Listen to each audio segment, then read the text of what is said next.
Namo tassa bhagavato arahato samma sambuddhassa. Namo tassa bhagavato arahato samma sambuddhassa. Namo tassa bhagavato arahato samma sambuddhassa. Today we are going to look at the Salayatana Vibhanga Sutta, or the discourse on the analysis of the 6 sense bases from the Majjhima Nikaya.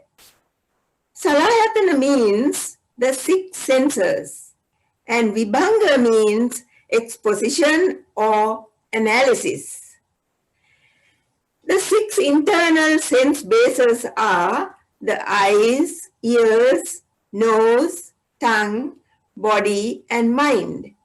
And their counterparts, the objects, are the external sense bases, namely rupa or form, sound, smell, taste, touch, and mind objects, which could be thought or memory, etc.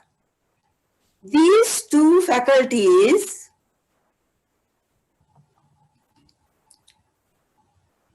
that is, the internal and external sense bases, cannot function unless consciousness arises each time they come in contact.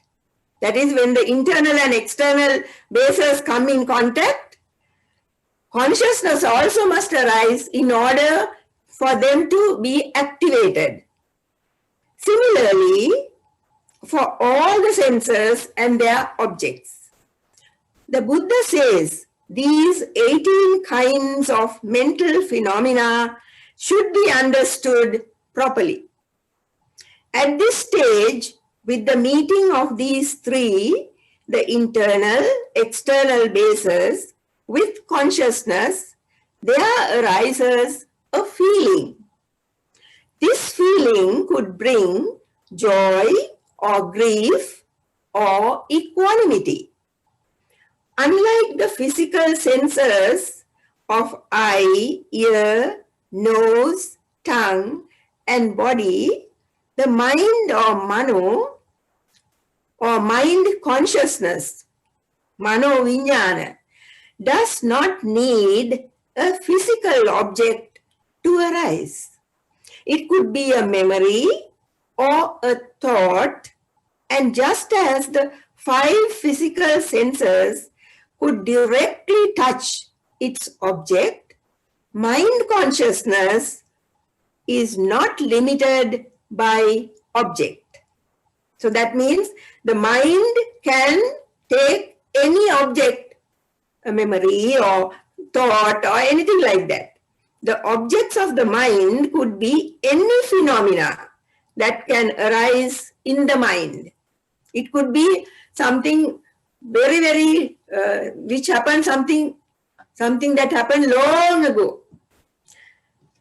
These feelings can be further analyzed in terms of household life and renunciation. Altogether, they become 36 kinds of, that is, now the 36 kinds come like this. Internal bases, 6 internal bases, multiplied by 3 kinds of feelings: the joy, the grief, and the equanimity, the 3 kinds of feeling. Then again multiplied according to household and renunciate. That becomes 36 kinds of feelings. In the case of beings enjoying household life, when a sense experience is perceived as pleasant, one tends to regard it as a gain and delights in it, and even later recall it as an experience that brought pleasure. When the contact brings pleasure, Craving, clinging, grasping follows. Those three also come. One forgets that the experience is impermanent and it could bring dukkha or suffering when it is over. In everyday life, our craving seeks new experiences and we go from one suffering to another. The consciousness always clings to some object, for it cannot stand alone. Consciousness cannot stand alone. All senses have the same pattern of existence. The five physical senses and the mind moves due to natural causes and their effects, that is the results. Whether one realizes it or not, every action done consciously brings a reaction too. This consciousness becomes active due to intention of the mind, and so it creates karma. That's how karma is created. The Buddha calls this procedure sankata, which means constructed. Actually, it's a reconstruction of the already constructed. You know, everything is already constructed. So when we reconstruct it, it becomes sankata, as Buddha said. If one is unable to find a desirable sense experience, one is displeased.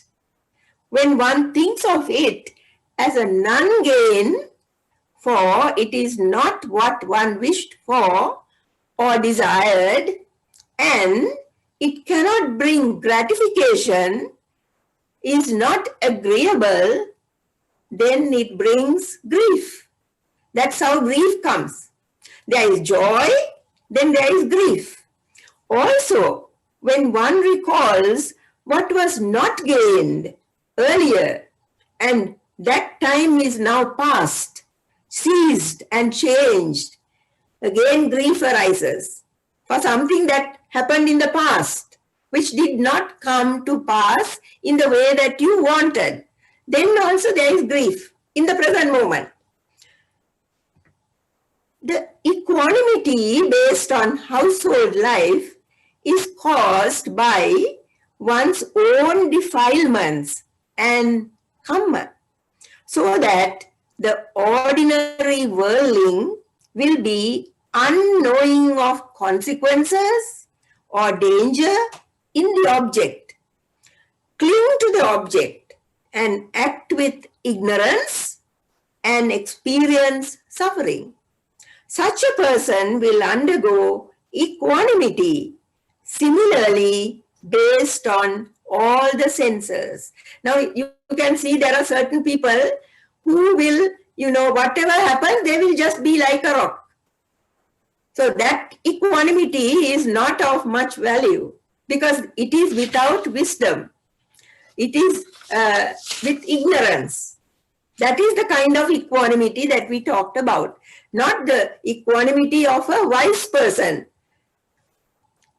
Through the sense faculties, we associate both the agreeable and the disagreeable phenomena of the world, and our natural reactions to them causes us much dissatisfaction and suffering. The senses are powered by the three unwholesome roots: lobha, that is greed; dosa, hatred; moha, delusion. These are the three roots, the unwholesome roots. Greed is a never ending of lack, need, and want. A mental state that seeks satisfaction, fulfillment, and lasting happiness. But they don't get it. That is the problem. What they want is lasting happiness and um, fulfillment, satisfaction, but we always don't get that, right? Hatred is another dissatisfied state that arises from frustration due to self-interest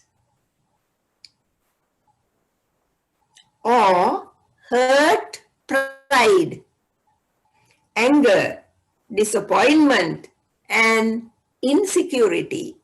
Those are the reasons for hatred to arise. Delusion or ignorance is due to confusion and helplessness. These three are the unwholesome roots that cause conflict personally for oneself as well as socially. Maybe in the office, maybe at home, maybe with friends, and these are the three things that causes such conflict. The opposite of these three are wholesome, non-greed, non-hatred, and non-delusion. Non-greed promotes a happy life for the lay people. For most quarrels in families are due to the unequal division of wealth and property. Non-delusion is a cause for a happy life among monastics, for it reduces arguments on views. Very often monastics have arguments about views. Non-hatred causes happiness in everyone's life. If one practices non-greed, one may be certain of not getting a woeful rebirth. You see, if one practices non-greed, not stingy, non-greed, such a person can be sure of not getting a bad rebirth. Then, when one practices non-hatred, there will not be a rebirth in any hell realm. When one practices non-delusion, that is wisdom, one will be able to gain higher spiritual attainments. While an attractive object could produce greed, a repulsive object will cause hatred, and unwise attention can cause delusion. Delusion is caused by unwise attention. The other two, attention is there, but it is the wrong kind of attention. Without delusion, no greed or hatred can arise. Can you see? Delusion or ignorance is at the base of all unwholesome thoughts, acts, and so on. Buddha has said, all unwholesome states have their roots in ignorance, that is delusion.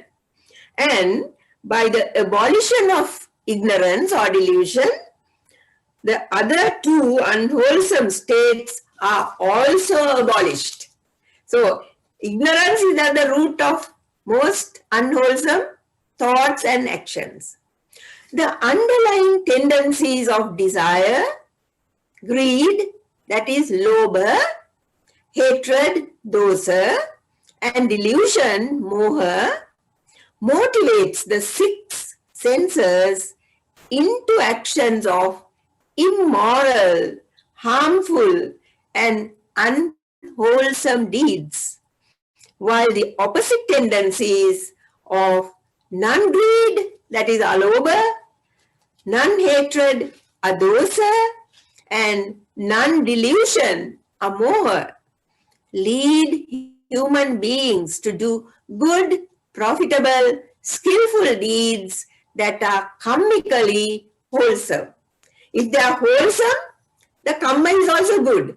If they are unwholesome, the kamma is also bad. The ways to abandon the unwholesome, I have only 3, but you will be able to think of many more things, you see. This is one way of doing it, that is, give attention to a different wholesome subject. Now, when an unwholesome thing comes into your mind, think of a different wholesome subject. Then the second one is, think of the danger of the unwholesome thoughts. Now, when we get unwholesome thoughts, we know that they are unwholesome and that they will bring us bad results. So think of that danger.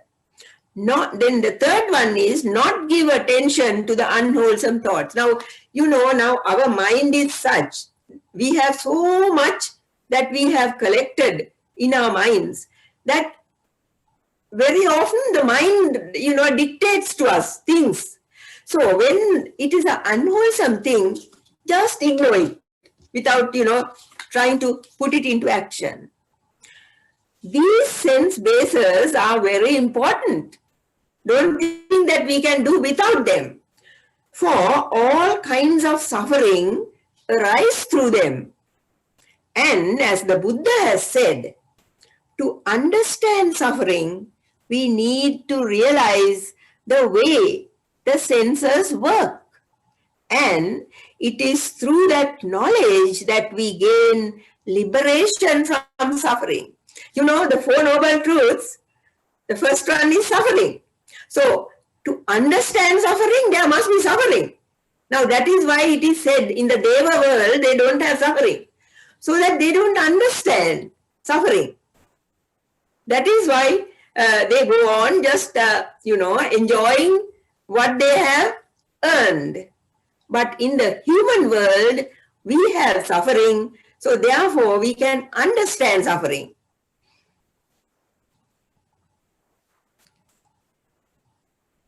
In our untrained mind, lust or lobha, hatred or dosa, delusion or moha are always lying latent underneath in the subconscious, right? These underlying tendencies are there. And when the circumstances provide an opportunity, they get activated.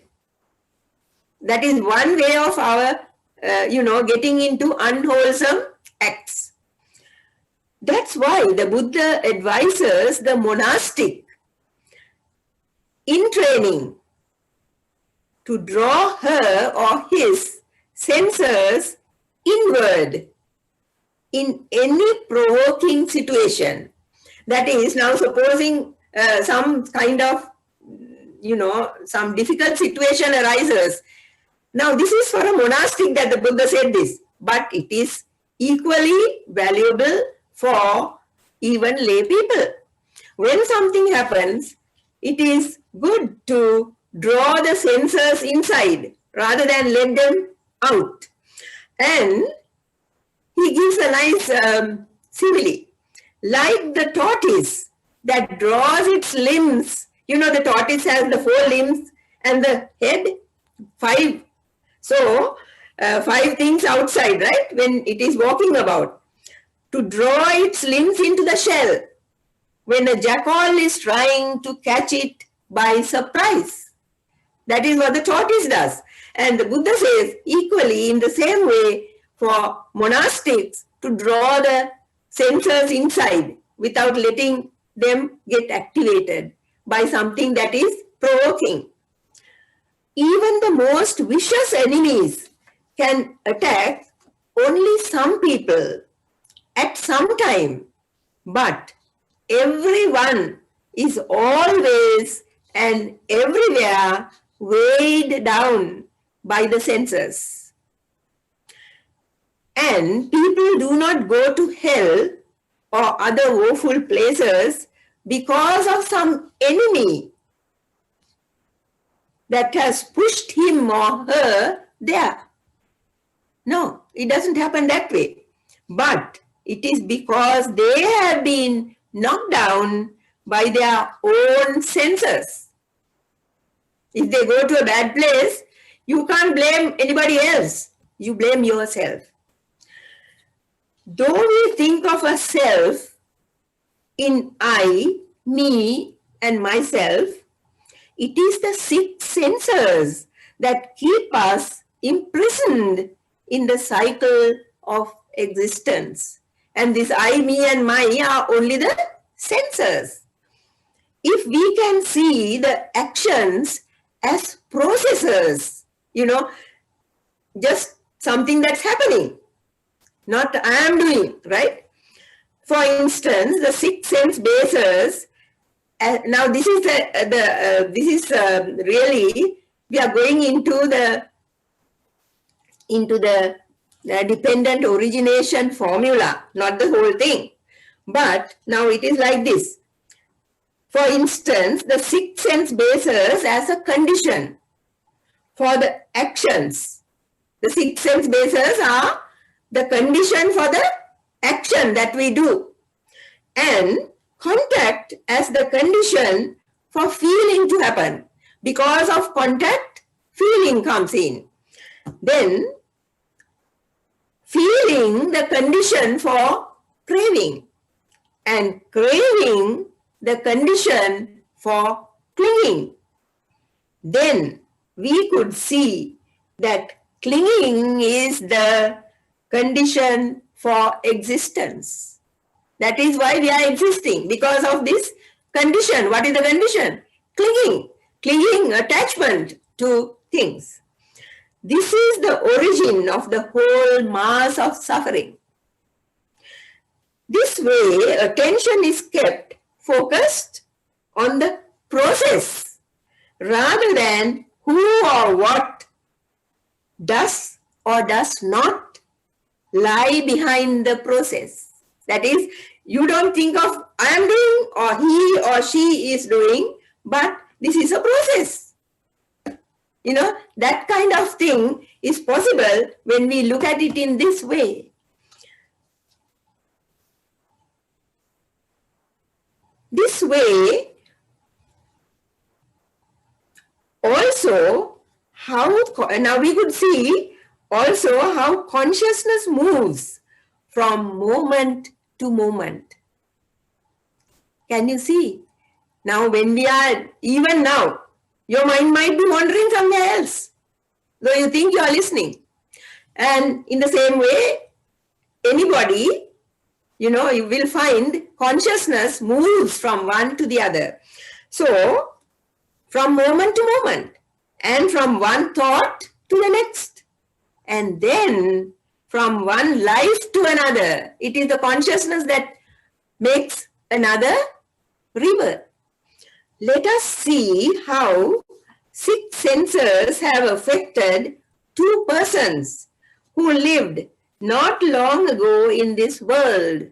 Now I'm going to give you two examples of how these senses were used by two people.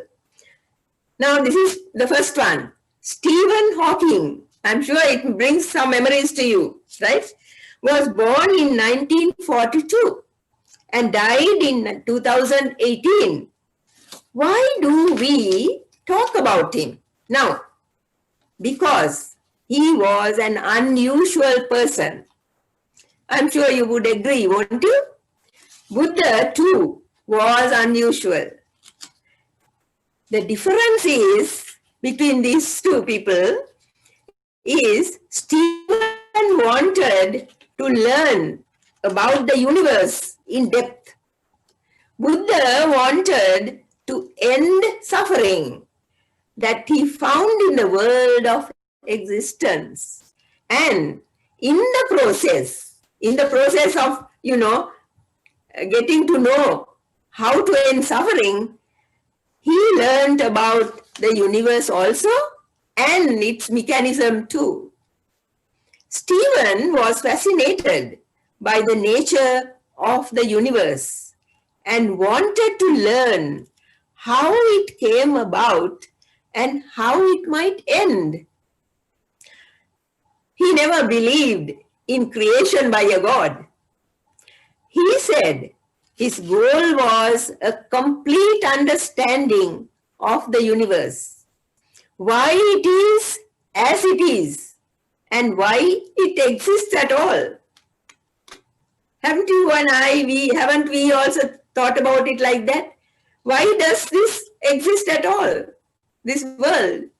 Okay, his work centered on relativity, the nature of space and time,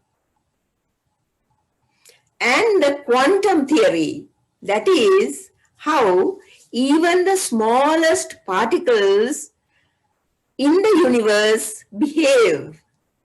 That is the meaning of quantum theory. He said in 2007 in Hong Kong. Now, he was a man who went about all over the place, right? All over the universe.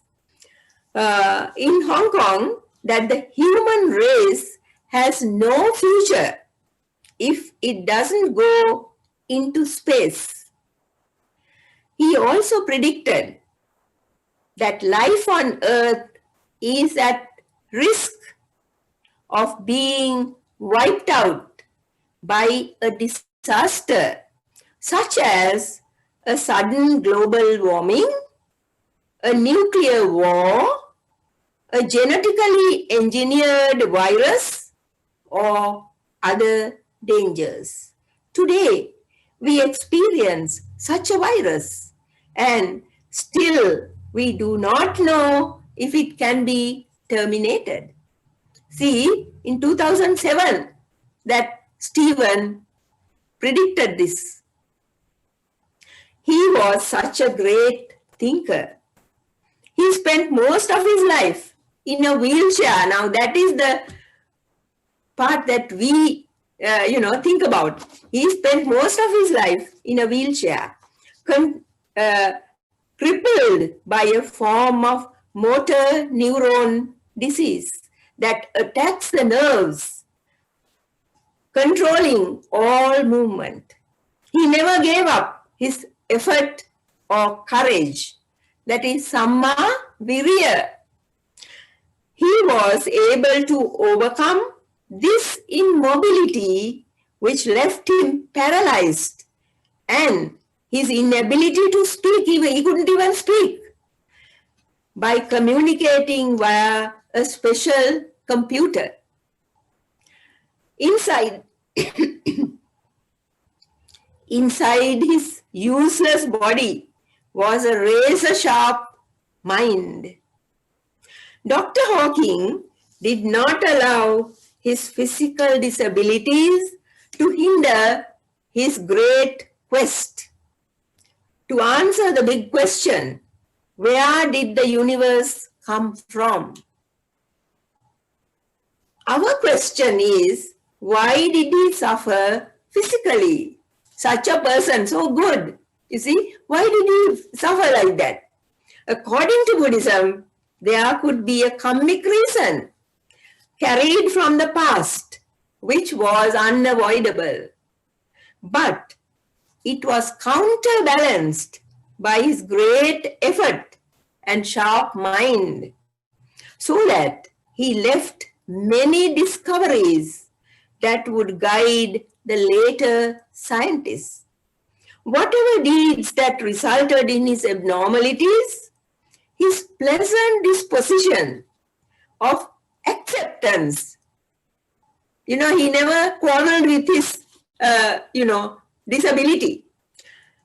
Ready wit and humor compensated for his lack of mobility. His paralysis of the form and inability of speech is an indication of how the senses may have been misused in the past. Now, that is why we have to be very careful with our senses. But he made up for any breach in the past by his untiring efforts to improve the life of humans and understand the hidden truths of the universe. Now, that is the positive side of a person. Now, let us look at the other side. Now, this is the second example that I took. The second case is Adolf Hitler, who was born in 1889 in Austria.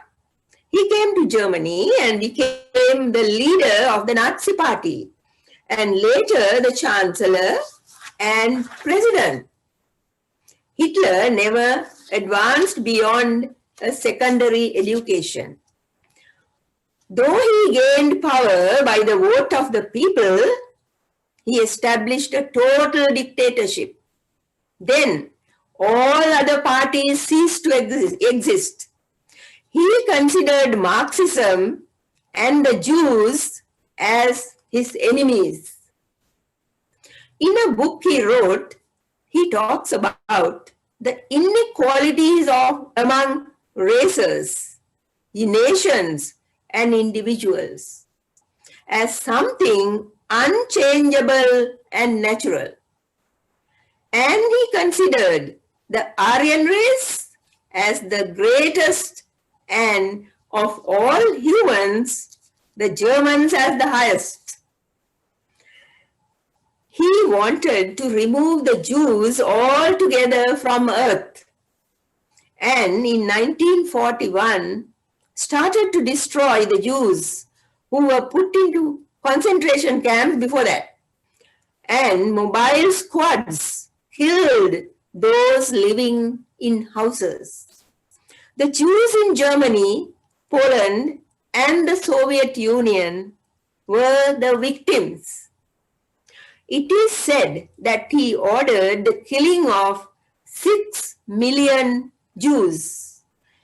He started to attack other countries and annex them to Germany, and he personally amassed a great deal of wealth.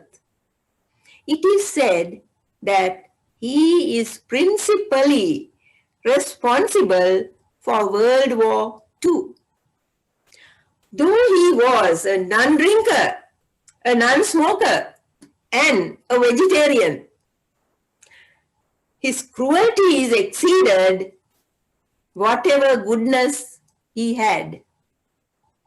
All his cruelties and cold-blooded acts were consciously done, not unconsciously. By 1938, all countries feared Germany.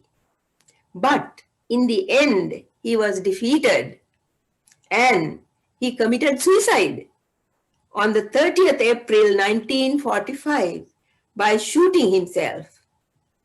So, when we compare these two men, we can see how one wasted his talents and committed many atrocities to fellow humans, while the other, though unable to move, left a legacy of knowledge and inspiration to the world. Power, ambition, opportunity, and sheer effort made Hitler into a most feared monster and cold-blooded murderer at that time. While one man had to expiate old bad karma, which he did, while creating good karma, the other created new bad karma. So you can see how we could use these senses for the good of ourselves as well as others, the society. So these are some of the things that I hope you will think about, later on also. And you can read this Sutta. And by the way, I have two things to tell you. One, only half the Sutta, half the Salayatana Vibhanga Sutta has been done today. The other half will be done another day because it will be too long otherwise. The other half is about the renunciate part, which I will do later one day. Then the second thing is, I'm glad in a way that we can talk about this also, because it is about a very special and a very great person that I'm going to remind you of. That is Venerable Arahat Teri Sangamitta, who brought the Bodhi sapling and came to Sri Lanka about 2000 years ago on a day in December. So, therefore, we take today, that is 26th, as Sangamitta Day. And so many places in the world, around the world, are celebrating today as Sangamitta Day. So, she gave the Bhikkhuni ordination to Queen Anula and her companions, that is in Sri Lanka. In many parts of the world, this event is remembered and celebrated. To show gratitude and honor to the Venerable Arahant Teri Sangamitta, today we will meditate. I hope you don't mind waiting a little bit more on the Dhamma. For the Arahant Teri brought the Dhamma, which was followed by all the Sri Lankans. So it is today that the other different Dhammas have come into the country, but at that time only the Dhamma brought by Venerable Mahinda, that is Venerable Sangamitta's brother who came before, and Venerable Sangamitta who brought the Bodhi sapling, and they both gave the Dhamma to the people. And that is the Dhamma that we call Buddhism today. So, if you like, please sit down well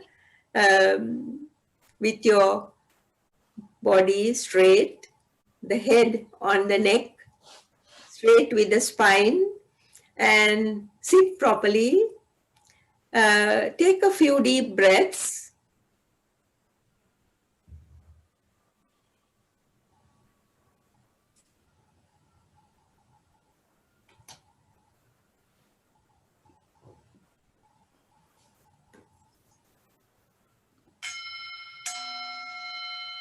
Close your eyes.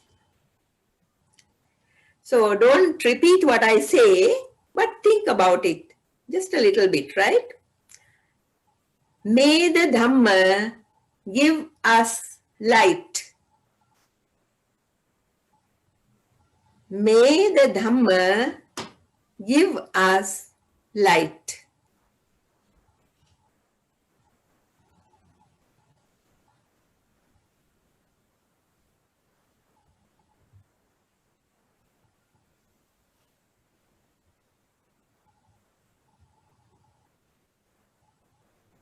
May the Dhamma guide and protect us.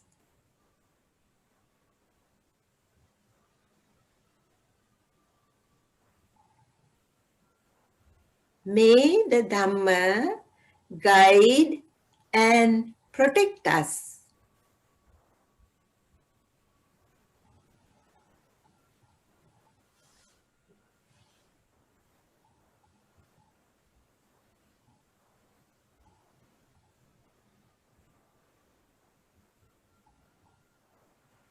May the Dhamma make us peaceful and happy.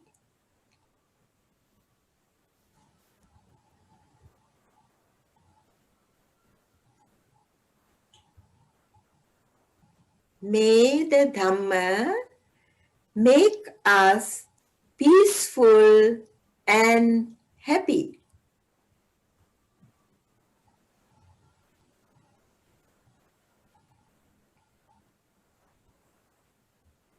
May the Dhamma make us patient and understanding.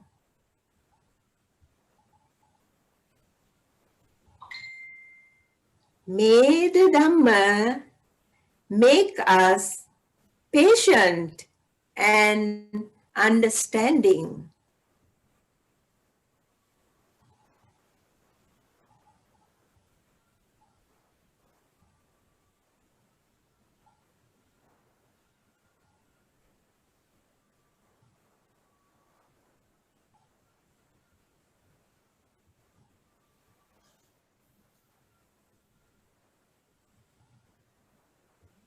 May the Dhamma make us generous and kind.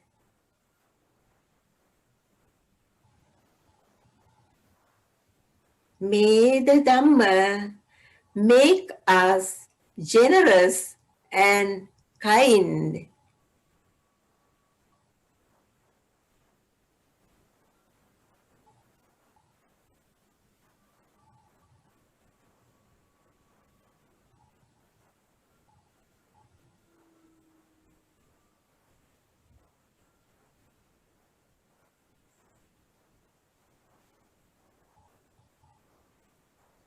May the Dhamma make us contented and free.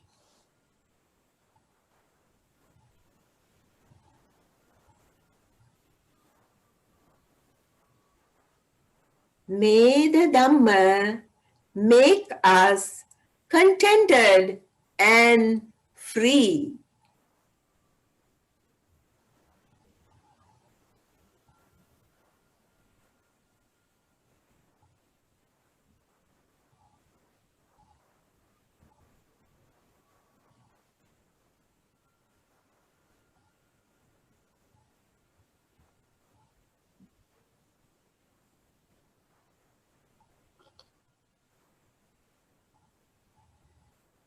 May the Dhamma fill our minds and hearts with loving kindness.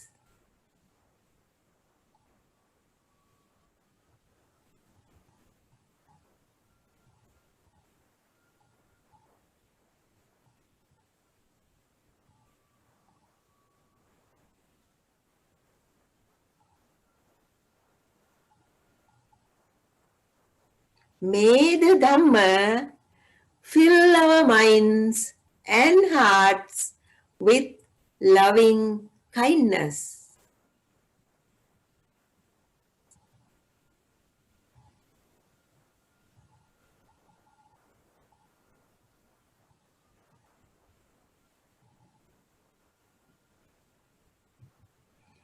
May the Dhamma make us wise.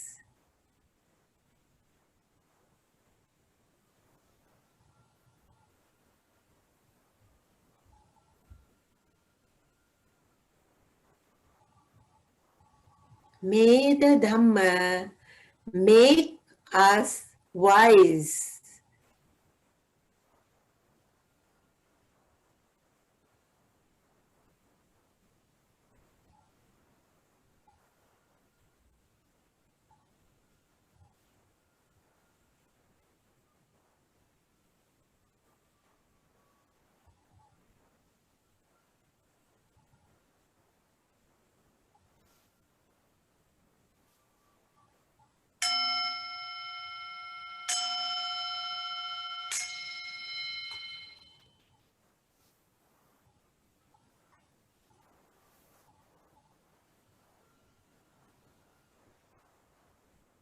So if you have any questions on what we have been discussing, please ask.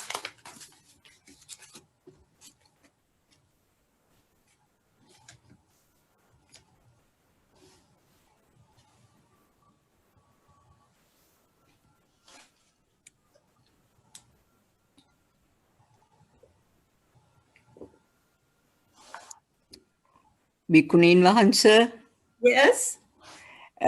when we do sometimes unwholesome deeds or wholesome deeds, we have to, if it is unwholesome or wholesome, we have to recognize them. So that means we have to have samma sati. Otherwise, if we are ignorance, we can't understand those two, whether we are doing unwholesome deed or wholesome deed. That's Quite right. true. It's correct. Very true. Yes, because my subject was the six senses. I didn't go into that part, but Okay. actually, unless we have mindfulness or sati, we cannot get rid of these three unwholesome roots.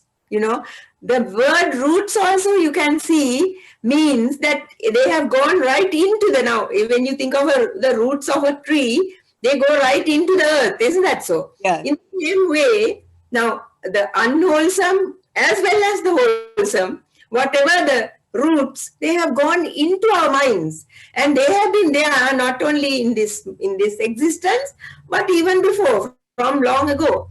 So that Yeah. it is very difficult to get rid of them, to get them out, you know.